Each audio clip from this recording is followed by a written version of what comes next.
Welcome back to the 90 More Podcast. My name is Kosi. Welcome back to a brand new video. Manchester United have signed Sofyan Amrabat from Fiorentina for 8.5 million on an initial loan deal for the season, and they will make the deal permanent in 2024 if they decide to for 21.4 million as well. Man United fans, talk to me in the comment box below. Is this the signing that makes Mason Mount work? Is this a signing that makes Manchester United and the midfield much better? They have been a shambles this campaign, no question about that, but does Sofyan Amrabat massively make this team much better? In this video, we're going to be diving into Sofyan Amrabat, what he does, how he sets up at Manchester United, how Erik ten Hag could actually be a very big genius when it comes to signing a player like Sofyan Amrabat, and why Carlos Casemiro and his days at Manchester United could be a little bit number. Don't get me wrong, I think both of them can play in the same team, but it will be a wastage of resources. Casemiro and Sofyan Amrabat should only play together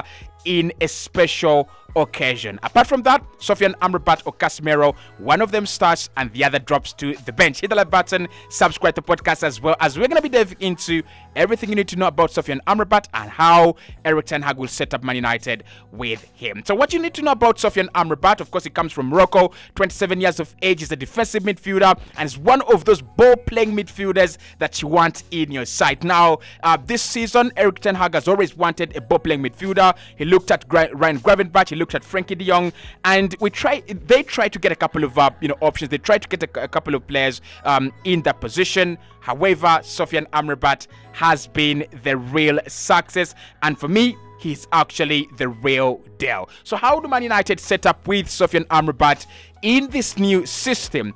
This campaign, of course, according to Erik ten Hag, he wants to make Man United one of the biggest and the best transition team in the world. What that means is that he wants them to play on the break. He wants them to catch teams on the counter-attack. He wants to catch teams on the transition. He doesn't want to have possession. He wants to leave other teams to have possession, and then he can actually break through the lines with utmost pace, with a lot of pace, and actually score direct goals. Last campaign, Man United is one of the teams in the Premier League that scored many goals from direct attacks, and they were the only team to have as many direct attacks in the Premier League as compared to any other team. Of course, in Europe, they were only behind Real Madrid. That shows you that the strategy for Erik ten Hag at Man United is transition football. He wants players to be running. He wants the counter-attacks. He wants the break. He doesn't want possession football. So how does Sofyan Amrabat then solve the problems at Man United?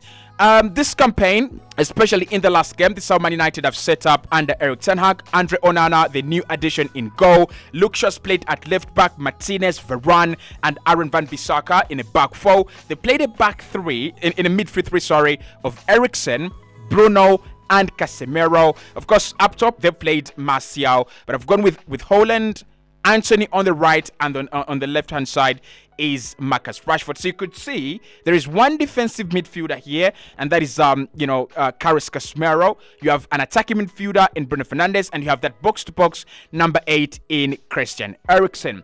The problem with Man United, and the problem United will have this campaign, is one, Mason Mount is not yet to the levels where the team wants him to perform, where Erik ten Hag actually wants him to perform at. And that means that whatever happens, whatever is going to be done, they need to either get him to those levels or sign a player who can actually give you those numbers. The second problem is Christian Eriksen has been so good for them when he's played, but the problem with Eriksen, he does not have the legs, he does not have the energy, and he doesn't have that kind of tenacity you would get from him 10 years ago, 15 years ago, 5 years ago, even 6 years ago. So because he's getting older, you cannot trust him as Fred. You cannot trust him as much as you could trust a player like Sofyan Amrabat.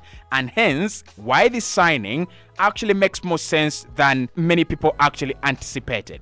So the first way for them to set up with Sofyan Amrabat, I think Erik ten Hag will be thinking about replacing Carlos Casemiro in this system with Sofyan Amrabat, who will actually name shirt number 99 until we can confirm his shirt number later on. So, that is an easy swap. You can swap out Carlos Casemiro and just bring in Sofyan Amrabat. What that does, it allows you to play with a single pivot, but a player who is actually more confident in possession, a player who's actually more of your Frankie de Jong, the kind of profile that Erik ten Hag has been looking for. So if you look at his numbers on FBref and all the other platforms that actually provide you with your statistics, you'll find that his passing range is absolutely elite. So with Sofyan Amrabat at the best of midfield, right here, he allows Christian Eriksen to push up further high up the pitch, and of course Bruno Fernandes as well to push up further high up the pitch. The likes of Marcus Rashford will be running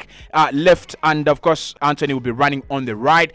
And Sofyan Amrabat, one of his big advantages, he's got that decent, really confident, accurate passing range. So he's got the ability to find the runs of Rashford from here, to find the runs of Antony from this midfield area, and of course he's got the ability to play in a ball for Bruno Fernandes, who we know is going to be occupying this right hand pocket of space between the striker and Antony, and of course Christian Eriksen as well, who will be occupying this left hand side pocket of space between Rashford and Haaland or any other striker as well. So that is the first thing you could do, and that's the first thing you expect Manchester United to do with Sofyan Amrabat. Because he's got a bigger engine, because he's got that ability to win the ball back. We've seen him for Morocco. He's so vital. He's such a very vital player for them, at the national team.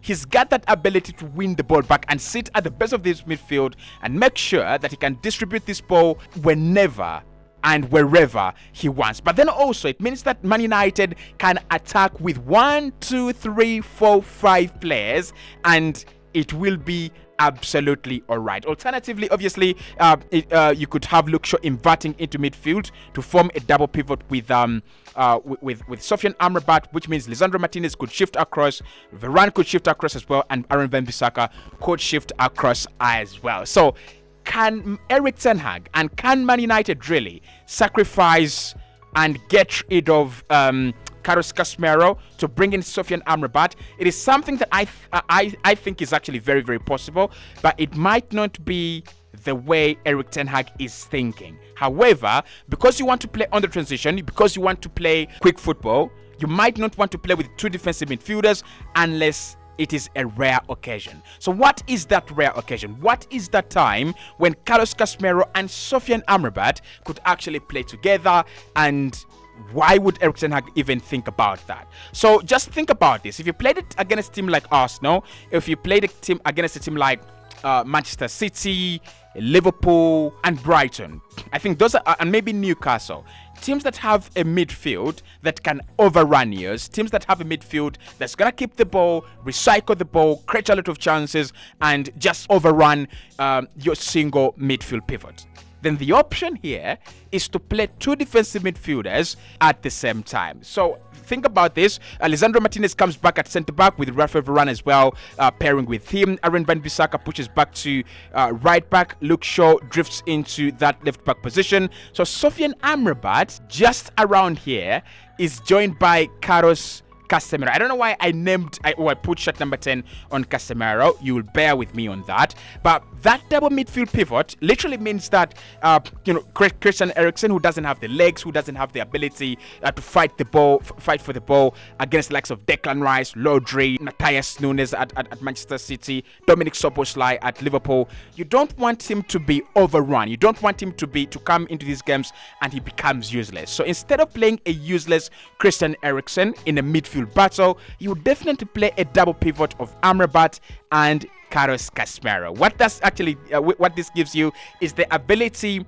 to protect your back line, to protect your back four really, really well. Sofyan Amrabat has the ability to drop in between Martinez and Varane to form a back five, which actually is one way of defending much better. And Carlos Casemiro, because he's got that ability to just protect the back four, he's got that ruthlessness in him. He can sit ahead of Sofyan Amrabat or on top of Sofyan Amrabat when you're out of position. Of course, it means that Bruno Fernandes will be dropping a little bit deeper.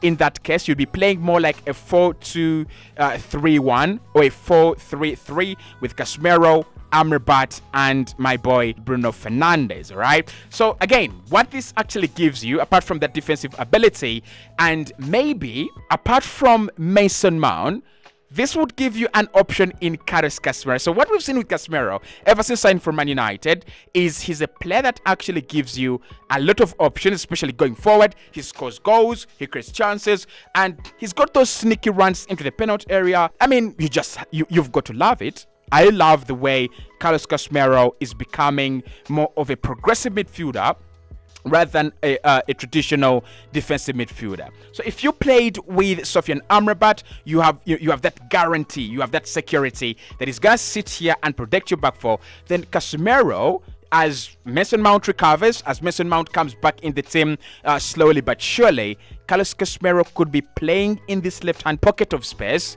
That would actually make a lot of sense, because defensively, you still have this assurance, Casemiro dropping, and then offensively, we know Carlos Casemiro has been such a very important player for Man United. Obviously, I don't think this is what Erik ten Hag will do. Still, I don't think Carlos Casemiro is at the level of Christian Eriksen. I don't think he's at the level of Mason Mount. However much Mason Mount has not come around yet, I think Mason Mount will be a much better player as compared to Casemiro. So the big question, how does Sofyan Amrabat really bring the best out of Mason Mount, right? And I'm going to use an example we've seen in the Premier League, and that is Arsenal's Kai Havertz and Granit Xhaka, and how they have actually thrived under Thomas Partey, and how Declan Rice, of course, will make Kai Havertz thrive.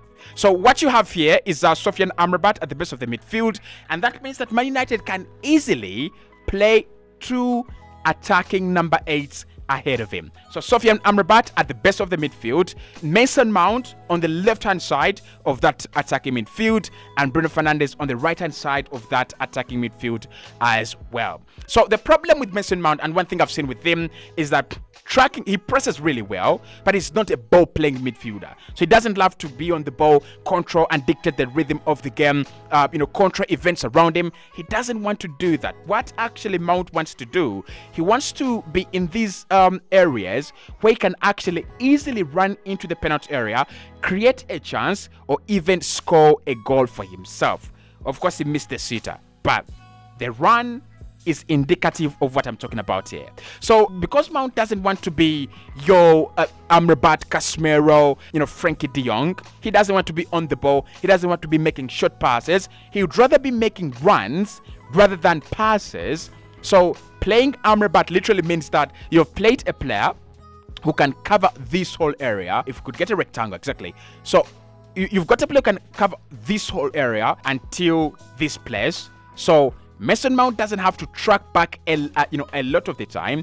He just has to be forward looking, right? And I think this is one of the reasons why Mason Mount has taken a long time without actually becoming the star he should become at Man United. The problem for me is he's got that extra responsibility of dropping back and carrying the ball into the advanced areas.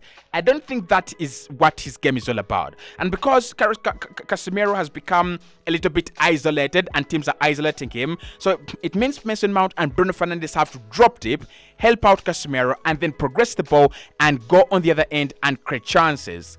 I don't think that exactly is working out for Man United this campaign. So Sofyan Amrabat gives them that option of a powerhouse behind Bruno Fernandes and a powerhouse behind Mason Mount.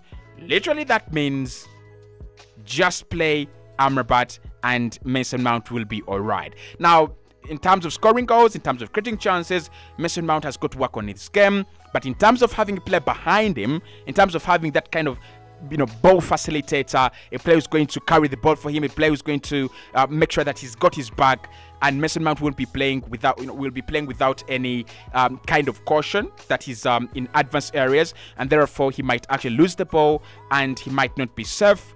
That is all going to be gone. So welcome to the Premier League, Sofyan Amrabat. Let's hope Man United have made a good signing. Hit the like button and I'll speak to you right in the next one.